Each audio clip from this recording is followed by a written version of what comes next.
Hello hello hello hello प्यारे बच्चों, नमस्कार। मैं अरुण सक्सेना एक बार फिर से आप सभी का स्वागत करता हूँ रोजगार विद अंकित परिवार में। आप सभी लोगों का तहे दिल से हार्दिक स्वागत, हार्दिक अभिनंदन है। आप सभी प्यारे बच्चे फटाफट से क्लास में जुड़े हैं। आपकी पसंदीदा क्लास इस समय प्रारंभ हो चुकी है और एक बेहतरीन सा सेशन यहाँ पर लेकर मैं आपके सामने उपस्थित भी हूँ। प्यारे बच्चों, अर्पित साक्य जी, मनसुख राजभर जी, निशांत जी, मयंक पाल जी, अवनीश राघव जी, निशा कुमारी जी, धीरज कुमार जी, एम के सिंह जी, काजल जी, नैतिक सिंह जी, नीलेश जी, शगुन सैनी जी, अतुल जी, नीलू पटेल जी, आप सभी लोग इस समय क्लास में लाइव। बहुत बहुत स्वागत, अभिनंदन आप सभी लोग। और जो बच्चे अभी तक क्लास में लाइव नहीं आए वो फटाफट से लाइव आइए, क्योंकि अब आपका पसंदीदा सेशन प्रारंभ होने जा रहा है। मेरे बच्चों, यहाँ पर आज हम क्या स्टार्ट करेंगे? स्थलाकृतियां नाम का टॉपिक स्टार्ट करेंगे। स्थलाकृतियां, लैंडफॉर्म्स, बहुत इंपॉर्टेंट टॉपिक है। बहुत सारे क्वेश्चंस यहाँ से आपसे बनते रहते हैं और उन सभी प्रकार के प्रश्नों को शॉर्ट आउट कराने का प्रयत्न यहाँ पर मैं आपके लिए करूंगा।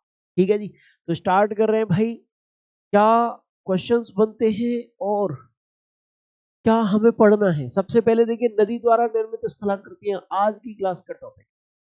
जब नदी बहती है तो बहुत सारी स्थलाकृतियों का निर्माण करती है ना।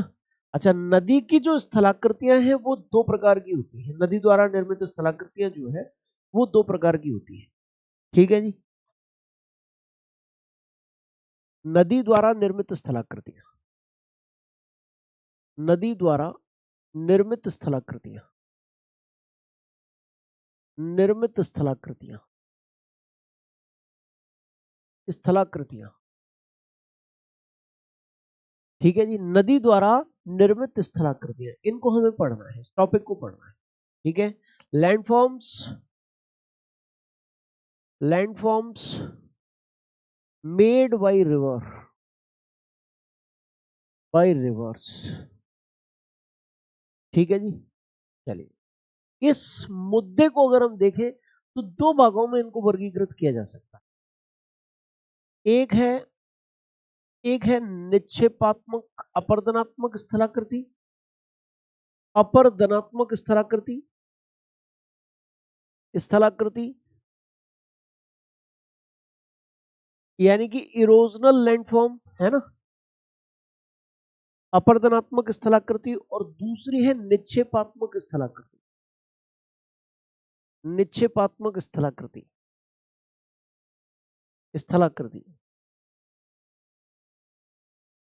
ठीक है जी, एक है अपरदनात्मक स्थलाकृति और एक है निक्षेपात्मक स्थलाकृति। अपरदनात्मक स्थलाकृति क्या होती है मेरे प्यारे बच्चों? अपरदनात्मक स्थलाकृति, तो प्यारे बच्चे अपरदनात्मक स्थलाकृति का तात्पर्य है जो नदी के द्वारा किए गए कटाव, इरोजनल वर्क के कारण बने, कटाव के कारण, कटाव और परिवहन के कारण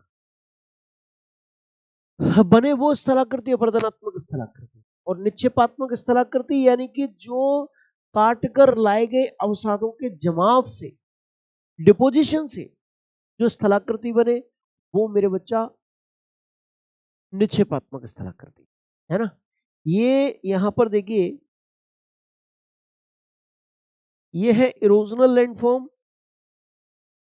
इरोजनल लैंडफॉर्म, इरोजनल लैंडफॉर्म, और ये है डिपोजिशनल लैंडफॉर्म।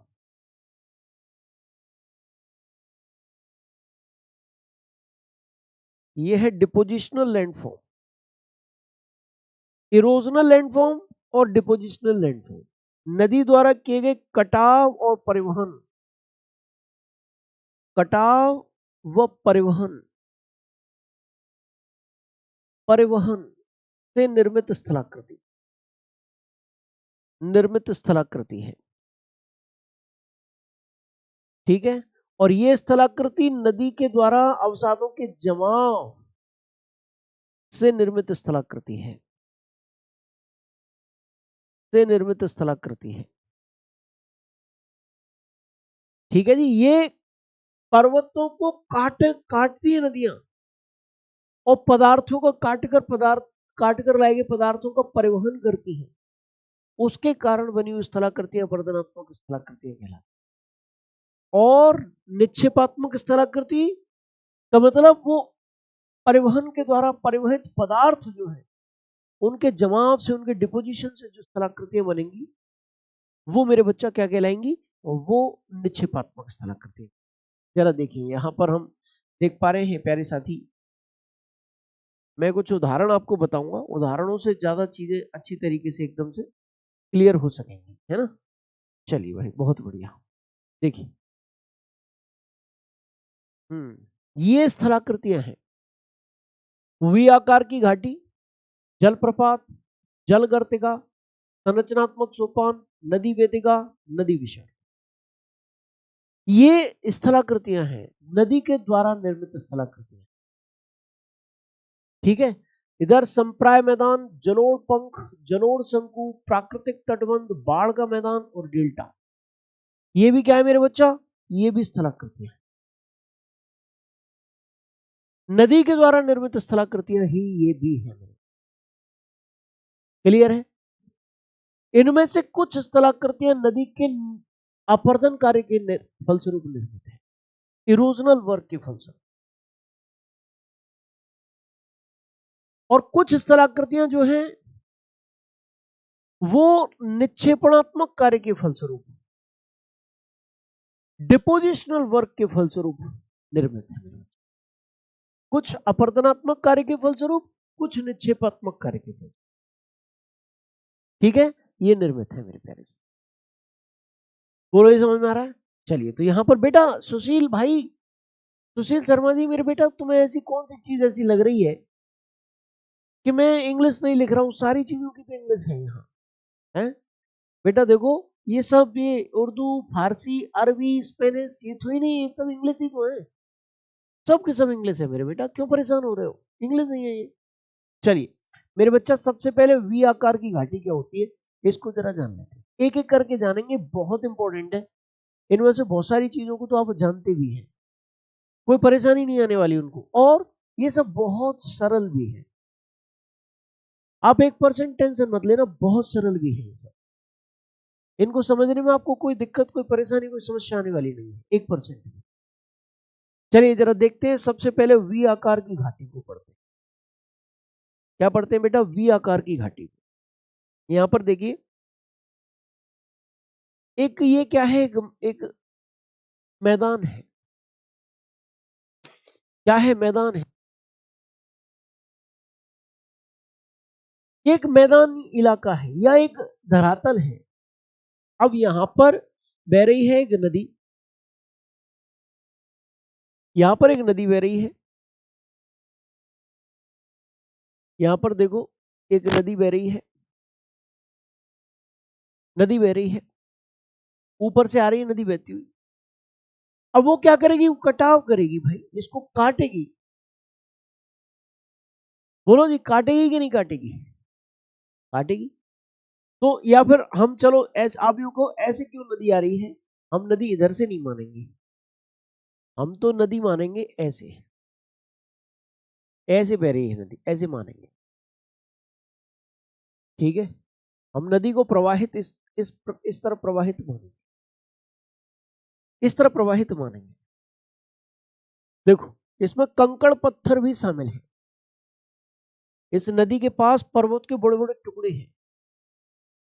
अब ये टुकड़े क्या करेंगे भाई, धरातल का भी तो कटाव करेंगे, ऐसे करके धरातल को रगड़ते हुए चलेंगे, चलेंगे कि नहीं चलेंगे रगड़ते हुए। चलो भैया, जब रगड़ेंगे तो मान लो किसी जगह पर इसमें थोड़ी सी नरम चट्टान मिली, किसी जगह पे नदी, उसको नदी को, और उसने थोड़ा सा यहां पर क्या कर दिया, यहां कटाव कर दिया। अब इसी नदी को थोड़ा सा मेरे बच्चा क्या किया, और इस धरातल को रगड़ा, थोड़ा और गहरी वो हो गई। अब पानी एकदम से, पत्थर वत्थर जो उसके कंकड़ पत्थर सहित होंगे, वो कंकड़ पत्थर भी इसमें गिरने लगेंगे, एकदम से कटाव और ज्यादा करेंगे, थोड़ी और ज्यादा हो गई, और इस प्रकार से क्या बन गई, घाटी बन गई। और कैसी आकार की घाटी है, वी आकार की घाटी है मेरे बच्चा। किस प्रकार की घाटी है, किस आकार की घाटी है, ये वी आकार की घाटी है। ये वी शेप्ड वैली बन गई है, वी आकार की घाटी है। ठीक है, घाटी होती क्या है, दो पर्वतों का जो मिलन बिंदु होता है, एक पर्वत ये है, देखिए घाटी क्या होती है ये, अरे यार क्या हो रहा है,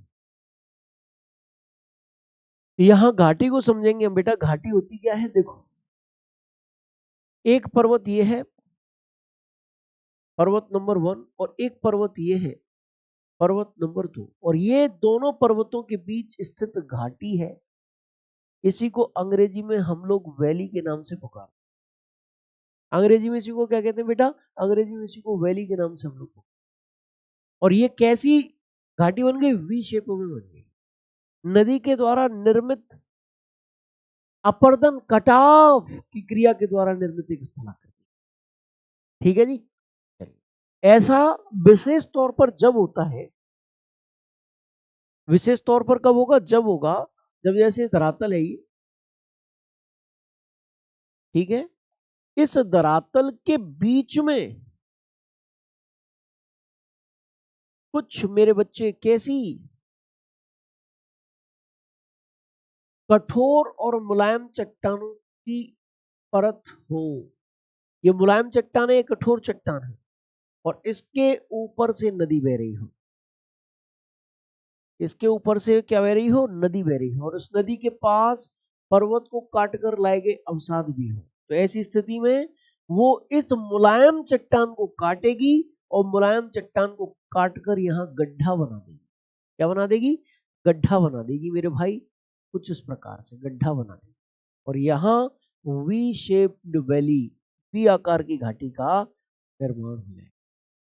ठीक है जी मेरे बच्चे, चलिए यहाँ देखिए लिखित रूपों में भी एक बार पढ़ लीजिए। साफ शब्दों में लिखा है, नदी द्वारा निर्मित महत्वपूर्ण स्थलाकृति वी आकार की घाटी है, घाटियां हैं। इसका निर्माण नदी द्वारा अपनी घाटी में की गई ऊर्ध्वाधर काट के कारण होता है। इस प्रकार की घाटियों में दीवार का ढाल तीव्र और उत्तल होता है। उसके काट के कारण दीवारों को काटती है, काटती जाती है, काटती जाती है, और मेरे बच्चा वी आकार की घाटियों का निर्माण। ठीक है जी, सर आवाज कम आ रही है, अरे मेरे बेटा लो आवाज और बढ़ा देता हूँ। ठीक है जी, बिल्कुल परेशान मत हो।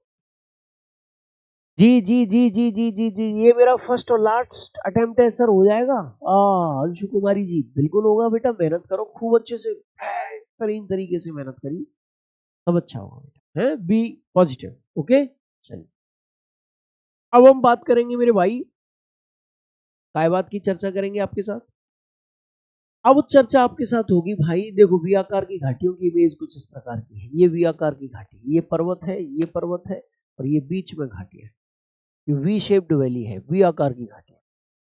ठीक है, बिल्कुल वी आकार की घाटी बन रही, इमेज देख लीजिए आप। अच्छा अब हम बात करेंगे मेरे भाई कई चीज की, जलप्रपातों की। जलप्रपात कुछ इस प्रकार के होते हैं, जब प्रवाहित जल किसी उच्च भूमि से नीचे गिरता है तो क्या चीज का निर्माण होता है, तो जलप्रपात का निर्माण होता है।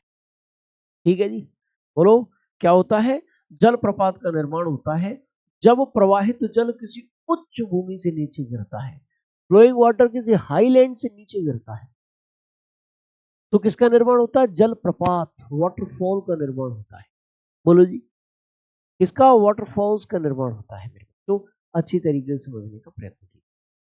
बोलो जी, समझ में आ रहा है आपको। चलिए तो यहां पर देखिए, ये देखें, ये एक धरातल है, उच्च भूमि है, और उसके बाद निम्न भूमि है। अब हो क्या रहा है, प्रवाहित जल है, और वो प्रवाहित जल किसी उच्च भूमि से नीचे गिर रहा है। तो ऐसी स्थिति में क्या बन रहा है, ऐसी स्थिति में एक जलप्रपात बन रहा है। ऐसी स्थिति में क्या बन रहा है, जलप्रपात, वाटरफॉल। बोलो मेरे बच्चा, क्या बन रहा है, वाटरफॉल्स बन रहा है, जलप्रपात बन रहा है। जब प्रवाहित जल किसी उच्च भूमि से नीचे गिरता है तो क्या बनता है, जलप्रपात, वाटरफॉल्स। बोलो जी, क्या बनता है, जलप्रपात बनता है, वाटरफॉल्स। क्लियर है कि नहीं है, समझ में आया कि नहीं आया भाई, जलप्रपात या वाटरफॉल्स बनता है। ठीक है, इसी को जलप्रपात कहते हैं। ये जलप्रपात बनता कैसे है? ये जलप्रपात भी ऐसे ही बनता है कि जब दो प्रकार की चट्टानें, एक कठोर चट्टान और एक मुलायम चट्टान, कुछ इस प्रकार से रखी होती है। देखो, ये कठोर चट्टान है, कठोर चट्टान चट्टान है ये, और ये मुलायम चट्टान है, ये मुलायम चट्टान है, ये मुलायम चट्टान है, ये कठोर चट्टान, ये मुलायम चट्टान है ना। अब प्रवाहित जल है, बहता हुआ पानी है, और ये बहता हुआ पानी क्या करता है, कठोर चट्टान को ज्यादा काटेगा, ज्यादा कटाव करेगा, सॉरी कठोर ने मुलायम चट्टान को ज्यादा काटेगा। सॉफ्ट जो रॉक रॉक होगी, रेत बजरी बालू इत्यादि के कणों से जो बनी होगी, उसको घिस्सा देके कटाव करता चला जाएगा, ऐसे कटाव करता चला जाएगा, तो इससे वो बिल्कुल काट देगा। वो कैसा, कैसी स्थलाकृति बन जाएगी, फिर कुछ इस प्रकार की स्थलाकृति बन जाएगी। और जब मेरे बच्चा इस स्थलाकृति पर पानी ऊपर से नीचे गिरेगा तो जलप्रपात बन जाएगा। ठीक है, जैसे संसार का सबसे ऊंचा जलप्रपात कौन सा है भाई, वो है एंजल जलप्रपात। बोलो जी, कौन सा जलप्रपात है, एंजल जलप्रपात है। ठीक है, संसार का सबसे ऊंचा जलप्रपात, highest waterfall of the world, कौन सा जलप्रपात है, एंजल जलप्रपात है ना। चलिए, तो यहां पर देखिए जलप्रपात क्या होता है। नदी द्वारा निर्मित महत्वपूर्ण स्थलाकृति जलप्रपात है। जलप्रपात वह अपर्दनात्मक स्थलाकृति है जिसका निर्माण सामान्यतः अधिक ऊंचाई से बड़ी मात्रा में जल के गिरने के फलस्वरूप होता है। और होता किसके कारण है, कटाव के कारण होता है। क्वेश्चन ये नहीं आएगा कि बनता कैसे है, आपसे जो क्वेश्चन पूछा जाएगा वो ये पूछा जाएगा कि बताइए निम्नलिखित में से कौन सी स्थलाकृति नदी द्वारा निर्मित है। निम्नलिखित में से कौन सी स्थलाकृति जल के द्वारा सॉरी हिमानी द्वारा निर्मित है। निम्नलिखित में से कौन सी स्थलाकृति पवन द्वारा निर्मित है। ऐसे करके क्वेश्चन आएगा। तो हमें विशेष डीप से नहीं जानना कि कैसे बनी, क्या और महत्वपूर्ण तथ्य, वो चीज नहीं जानना। हमें बस इतना जानना है कि भाई ये स्थलाकृति किसके द्वारा निर्मित है। तो मेरे बच्चा ये स्थलाकृति नदी के द्वारा निर्मित। बोलो जी मेरे बच्चा, किसके द्वारा निर्मित है, तो नदी के द्वारा निर्मित है स्थलाकृति। बोलो जी, समझ में आ रहा है, क्लियर है, बहुत बढ़िया भाई। आगे बढ़ते हैं, और आगे बढ़ते हुए अब हम बात करते हैं कई चीज की। अब हम बात करते हैं नेक्स्ट स्थलाकृति की, और वो है जलज गर्तिका। जलज गर्तिका है ना, जलज गर्तिका है। अब जैसे ये आपने देखा, ये देखा आपने कि नदी का पानी, नदी का जल किसी उच्च भूमि से नीचे गिरता है। कैसे नीचे गिरता है, किसी उच्च भूमि से नीचे गिरता है नदी का पानी। नदी का जो जल है किसी हाईलैंड से नीचे गिरता है, किसी हाईलैंड से नीचे गिरता है, किसी उच्च भूमि से नीचे गिरता है। ऐसे करके मेरे बच्चा देखो, किसी उच्च भूमि से वो नीचे गिरता है। आप यहां पर देख पा रहे हो, ठीक है जी। यहां पर देखिए आप फटाफट से, ये कंकड़ पत्थर है जो नदी अपने साथ लेकर आ रही है। और जब ये कंकड़ पत्थर जो है इस नदी के पानी के साथ नीचे गिरेंगे, नीचे गिरेंगे नीचे, तो इस चट्टान से टकराएंगे,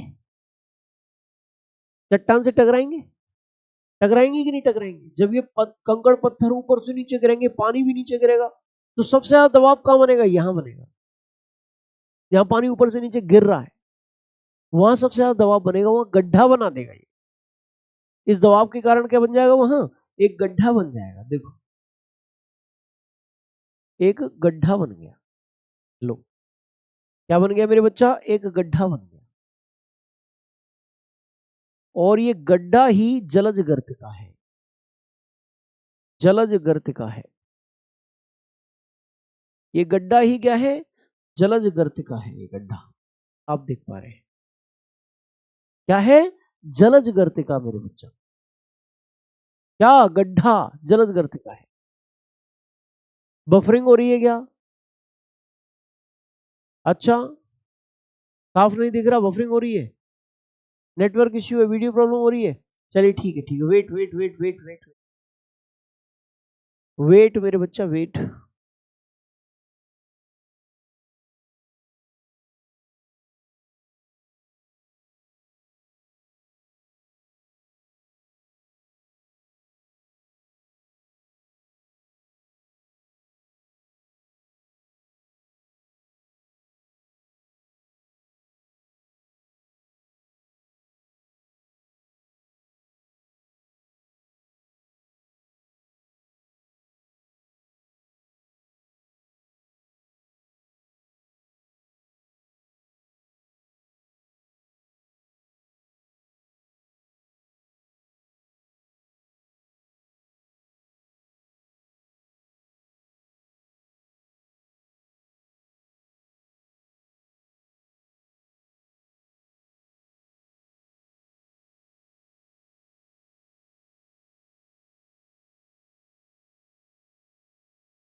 आपको दिक्कत, अब ठीक चल रहा है सर, कुछ नहीं हो रहा है, वॉइस भी क्लियर है और वीडियो भी।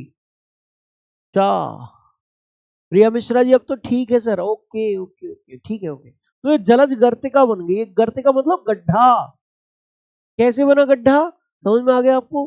चलिए ठीक है, ये जलज गर्तिका है मेरे बेटे, और गड्ढा कैसे बनता है ये भी समझाना बहुत जरूरी था। चलिए देखिए, नदी द्वारा निर्मित महत्वपूर्ण स्थलाकृति जलज गर्तिका है। जल गर्तिका में छोटे छोटे गर्त या गड्ढे होते हैं जिनका निर्माण नदी की तल में जल भंवर के साथ तेजी से चक्कर लगाते हुए छोटे छोटे पत्थर के टुकड़ों के कारण होता है। मुलायम चट्टानों में जल गर्तिका का निर्माण शीघ्र होता है, परंतु ये अधिक समय तक स्थायी नहीं रह पाती।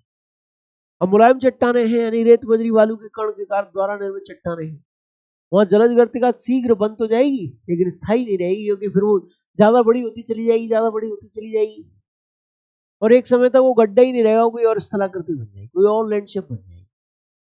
ठीक है, चलिए मेरे बच्चा, तो ये जलज गर्तिका हो गई।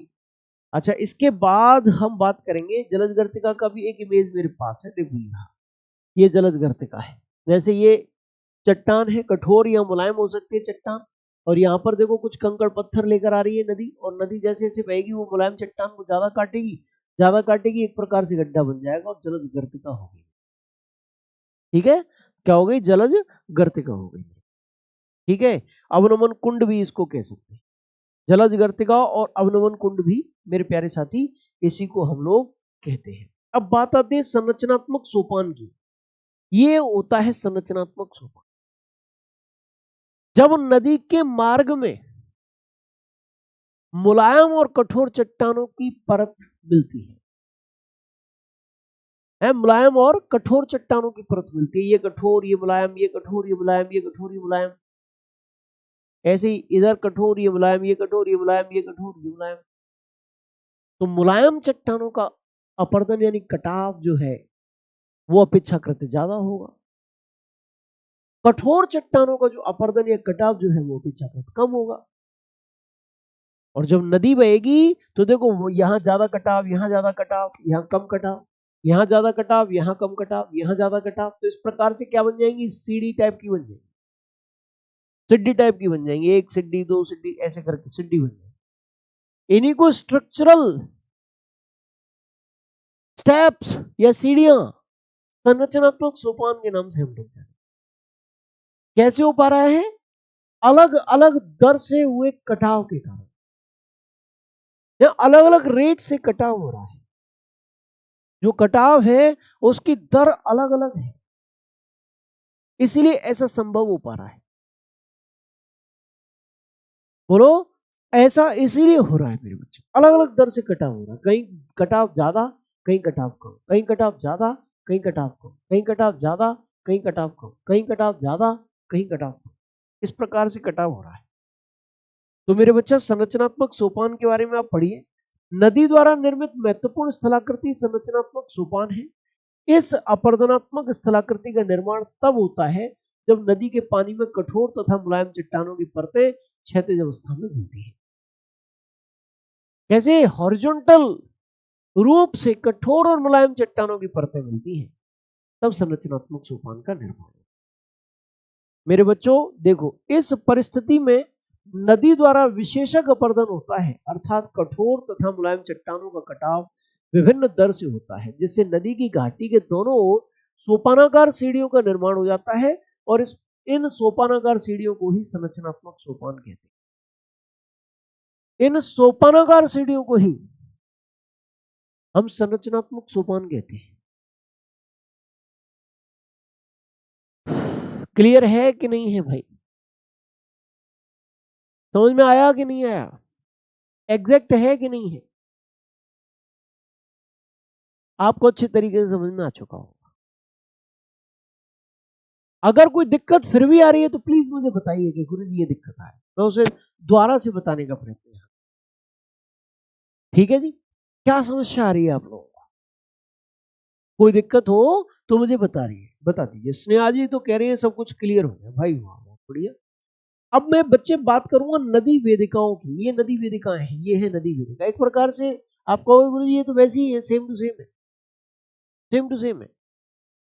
एक्चुअल में क्या है, होता क्या है कि पहले नदी का पानी यहां तक बहता था, यहां तक था,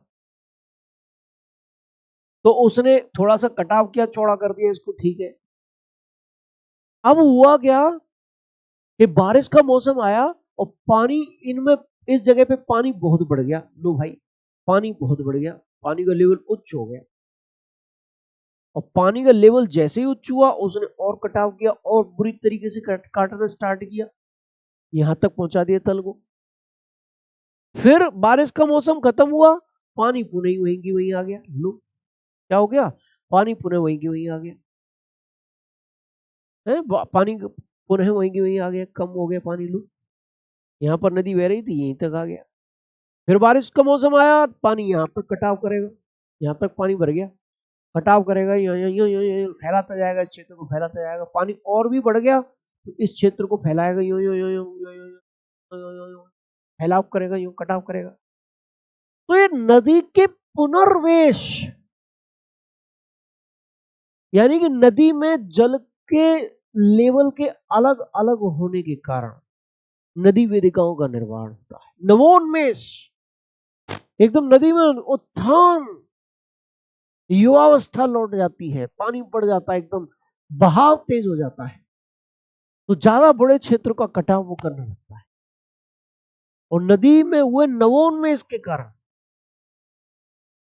नई ऊर्जा, नई चेतना आने के कारण, ज्यादा पानी भरने के कारण ये नदी वेदिकाओं का निर्माण होता है। नदी वेदिकाएं मेरे बच्चा बनती है। ठीक है जी? क्या आप अच्छी तरीके से इस चीज को समझ लीजिए। देखिए इमेज ऐसे ऐसे लगे हुए हैं जिनके माध्यम से बड़े आराम से आप इन चीजों को समझ, कोई दिक्कत नहीं होगी आपको। देखो लिखा हुआ है कि नदी द्वारा निर्मित महत्वपूर्ण स्थलाकृति नदी वेदिका है। नदी वेदिकाएं नदी के नवोन्मेष या पुनर्युवन की परिचायक होती है। इनका निर्माण नदी घाटी में नदी के जल स्तर के क्रम से घटते व बढ़ते रहने के कारण होता है। जल स्तर के घटते व बढ़ते रहने के कारण इनका जो निर्माण है वो होता है। इनका निर्माण जो है वो होता है मेरे बच्चे। ठीक है, ये हो गई आपकी क्या प्यारे साथी, नदी वेदिकाएं। नदी घाटी में जल स्तर के घटते व बढ़ते रहने के कारण नदियां भिन्न भिन्न ऊंचाइयों पर नदी घाटियों का निर्माण करती हैं, जो नदी वेदिकाएं कहलाती हैं। क्या कहलाती है? नदी वेदिकाएं कहलाती हैं। बोलो ही, समझ में आ रहा है? क्लियर है? चलिए बहुत बढ़िया। अब हम आगे बढ़ेंगे और आगे बढ़ते हुए नेक्स्ट मुद्दे पर चर्चा आपके साथ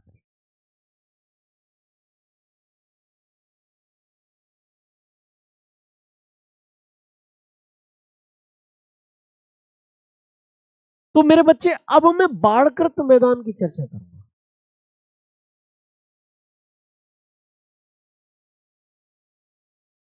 बाढ़कृत मैदान की चर्चा मैं आपके साथ करूं। बाढ़ का मैदान, बाढ़कृत मैदान, ये बाढ़ का मैदान या बाढ़कृत मैदान क्या होता है मेरे प्यारे साथी? बाढ़कृत मैदान या बाढ़ के मैदान की चर्चा करें तो ये नदी के द्वारा किए गए इस कैसी निक्षेपात्मक कार्य के फलस्वरूप निर्मित होता है, डिपोजिशनल वर्क के फलस्वरूप निर्मित होता है। ये एक निक्षेपात्मक स्थलाकृति है। कैसी? निक्षेपात्मक स्थलाकृति। बोलो समझ में आ रहा है कि नहीं आ रहा है? कैसे? जरा देखो, मैं बताता हूं आपको। मेरे प्यारे साथी, नदी विसर्प भी बताऊंगा, बाढ़कृत मैदान भी बताऊंगा, संप्राय मैदान भी बताऊंगा। देखो देखो, ये नदी बह रही है और इस नदी में नदी अपने साथ पर्वत को काटकर अवसाद भी लाई है, बड़े बड़े टुकड़े भी लाई है पर्वत के, है। और ये टुकड़े आपस में टकरा टकरा के महीन होते चले जाते हैं, रेत बजरी बालू के कणों में तब्दील होते चले जाते हैं। रेत बजरी बालू के कण ऐसे तब्दील हो जाते हैं, ऐसे तब्दील हो जाते हैं। जब नदी में पानी की मात्रा बढ़ती है, नदी में पानी का लेवल बढ़ता है, वाटर लेवल, पानी का लेवल बढ़ता है, तो नदी का पानी यहां और यहां तक फैल, नदी का पानी यहां तक फैल जाता है। लेकिन जब बारिश का मौसम समाप्त होगा, पानी पुनः वहीं आ जाएगा, पानी पुनः वहीं की वहीं आ जाएगा। देखो अब क्या होगा मेरे बच्चा? लेकिन ये जो अपने साथ अवसाद लेकर गई है, उन अवसादों का ये जमाव यहीं कर देती। बोलो, उन अवसादों का जमाव ये यहीं कर देती है। और क्या बन जाता है मेरे बच्चों? एक बाढ़ का मैदान बन जाता है। क्या बन जाता है? बाढ़ का मैदान बन जाता है। ये बाढ़ का मैदान है, संप्राय मैदान कह लो या बाढ़ का मैदान कह लो। इसमें बीच बीच में कहीं कहीं क्या मिलेंगे? कहीं कहीं कुछ टीले भी मिलेंगे, ऐसे करके कुछ टीले बीच बीच में मिल जाए, लेकिन लगभग समतल प्राय मैदान है, लगभग समतल प्राय मैदान है। इसीलिए इसको संप्राय मैदान या बाढ़ का मैदान ऐसे कुछ भी कह सकते हैं। ठीक है, बीच बीच में कहीं कहीं टीले मिल रहे हैं बस, बाद बाकी कैसा है? समतल है एकदम। बोलो जी, बाद बाकी कैसा है मेरे बच्चा? एकदम समतल है प्यारे, मेरे बच्चे एकदम समतल है, एकदम समतल है प्यारे बच्चा। ठीक है, एकदम समतल मेरे प्यारे साथी, विशेष तौर पर ध्यान रखिए, एकदम समतल है, संप्राय मैदान है, पेनी प्लेन कहेंगे इसे। क्या कहेंगे इसे? संप्राय मैदान कहेंगे, समप्राय मैदान, समप्राय मैदान कहेंगे, पेनी प्लेन कहेंगे, संप्राय मैदान, पेनी प्लेन,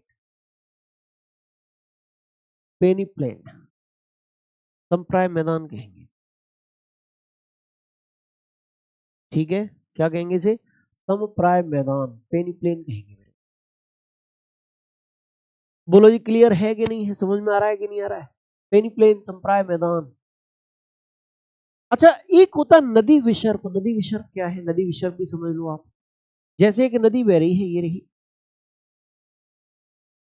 ये नदी बह रही है और रास्ते में इसको कोई चट्टानी टुकड़ा मिल गया, ऐसे करके चट्टान मिल गई। चलो ठीक है, ये अपना मार्ग परिवर्तित कर लेगी। क्या कर लेगी? ये अपना मार्ग परिवर्तित कर लेगी। लो, इसने अपना मार्ग परिवर्तित कर लिया। क्या कर लिया इसने? अपना मार्ग वे चेंज कर लिया, ऐसे करके बहती चली जाएगी। देखो, फिर एक नदी मिल गई रास्ते में, वो इसे क्या मिल गया? एक रुकावट मिल गई रास्ते में। ये अब इस रुकावट को, इतना स्पीड इस नदी के पास नहीं है कि इन रुकावटों को काट सके, तोड़ सके, है ना। ये पुनः अपना मार्ग ही परिवर्तित कर ले, क्या कर लेगी, अपना मार्ग ही ये परिवर्तित कर ले, एक बार फिर से परिवर्तित कर ले। अब इसमें क्या बन गए, एक मोड़ बन गए, मोड़ इन रुकावटों के कारण, मिएंडर्स मोड़ बन गए। क्या बन गए, मोड़ बन गए, मिएंडर्स बन गए। और ये जो मोड़ है ना, नदी के द्वारा बनाए गए जो मोड़ है, इन्हीं को नदी विसर्प कहा जाता है। रिवर मिएंडर्स, नदी विसर्प, इन्हीं को कहा जाता है। क्या कहा जाता है बेटा, नदी विसर्प, रिवर मिएंडर्स, रिवर मिएंडर्स इनको कहा जाता है, नदी विसर्प इनको कहा जाता है, रिवर मिएंडर्स इनको कहा जाता है। ये देखो, ये नदी विसर्प है,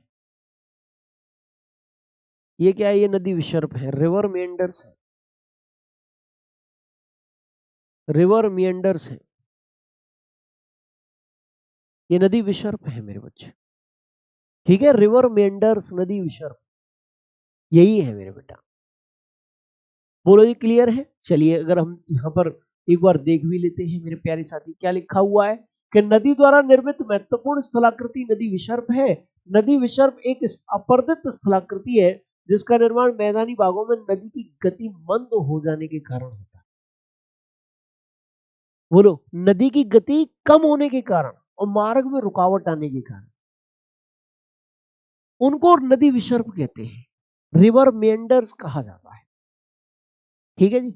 चलिए, मोड़ जो पड़ते हैं, है ना, मैदानी भागों में नदी की गति मंद होने के कारण नदी की शक्ति क्षीण हो जाती है, जिससे नदियां अपने मार्ग में आए हुए अवरोधों को हटाने में असमर्थ हो जाती हैं और वे रुकावट से हटकर बल खाती हुई टेढ़े मेढ़े रास्तों से होकर आगे बढ़ती हैं। परिणाम स्वरूप नदी के मार्ग में छोटे बड़े मोड़ बन जाते हैं। इन मोड़ों को ही नदी विसर्प कहते हैं। इन मोड़ों को ही क्या कहते हैं, नदी विसर्प, रिवर मेंडर्स कहा जाता है। ठीक है जी।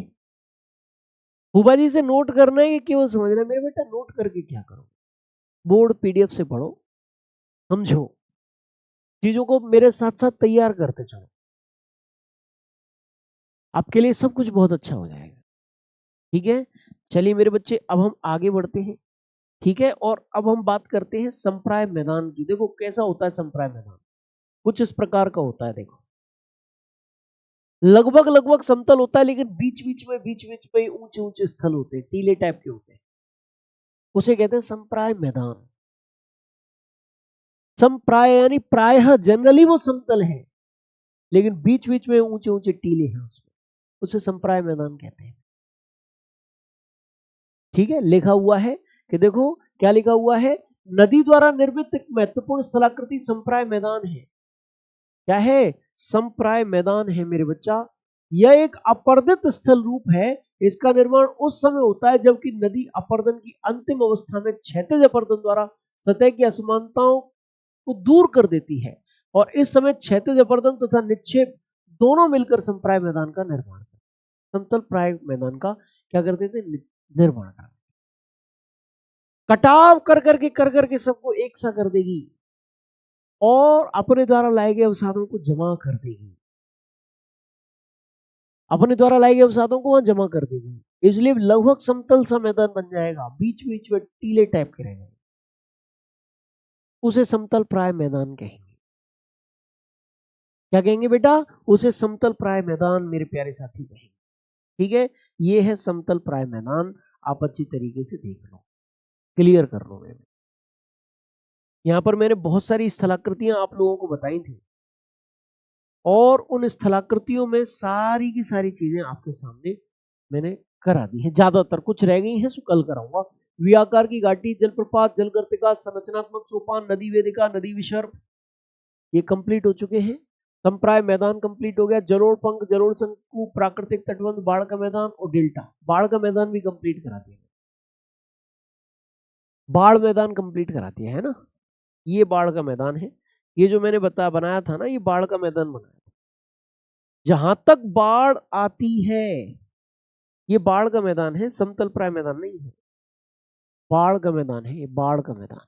ठीक है, क्या है, बाढ़ का मैदान, बाढ़ का मैदान, जहां तक बाढ़ आती है फ्लड प्लेन है ये, बाढ़ आती है जहां तक, फ्लड प्लेन।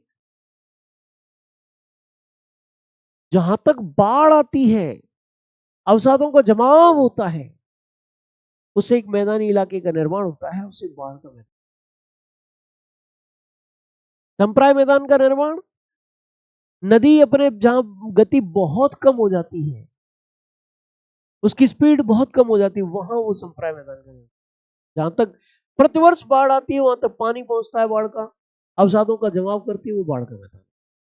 ठीक है जी, बस मेरे बेटा आज की क्लास में इतना ही। कल मिलेंगे, स्थलाकृति टॉपिक पर ही चर्चा करेंगे और इस टॉपिक को फिनिश भी करेंगे। तब तक के लिए जय हिंद, जय भारत।